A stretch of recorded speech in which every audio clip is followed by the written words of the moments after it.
President Hu and I agreed the link between China's economy and ours is of great mutual benefit, and we established a new strategic and economic dialogue between the United States and China. We'll trust that we will tackle some of our most entrenched problems.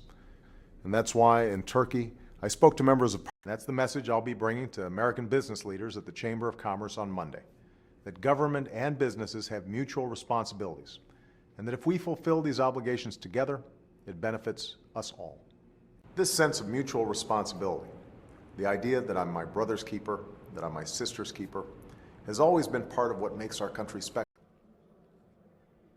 To the Muslim world, we seek a new way forward based on mutual interest and mutual... It will not be easy, but I'm confident that if we continue to act as we have today in a spirit of mutual responsibility and friendship, we will prevail on behalf of our common security and our common prosperity.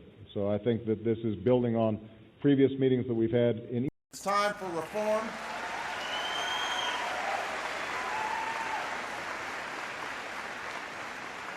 It's time for reform that's built on transparency and accountability and mutual responsibility.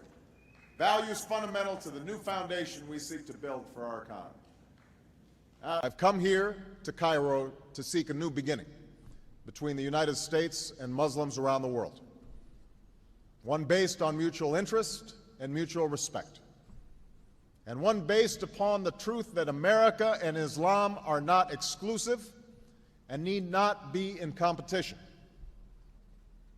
And if we're acting on those mutual interests, then I have no doubt that we'll continue to see strong cooperation.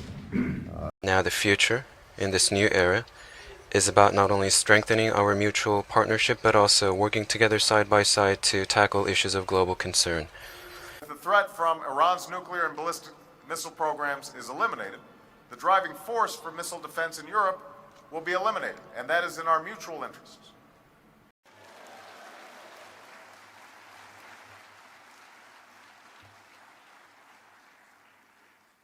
This mutual responsibility must be the foundation of our partnership.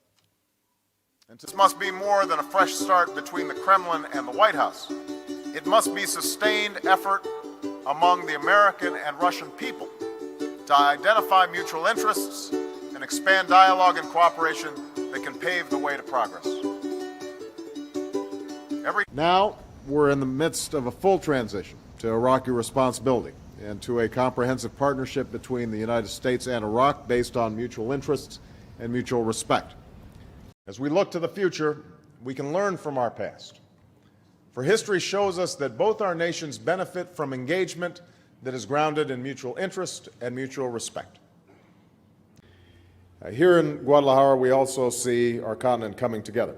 Mexicans, Canadians, Americans, as tourists, as neighbors, educators, and business partners, each bringing their unique traditions, each bound by mutual respect. Engage Muslims and Muslim-majority nations on the basis of mutual interest and mutual respect. And at this time of renewal, I want to reiterate my commitment. We must embrace a new era of engagement based on mutual interest and mutual respect, and our work must begin now.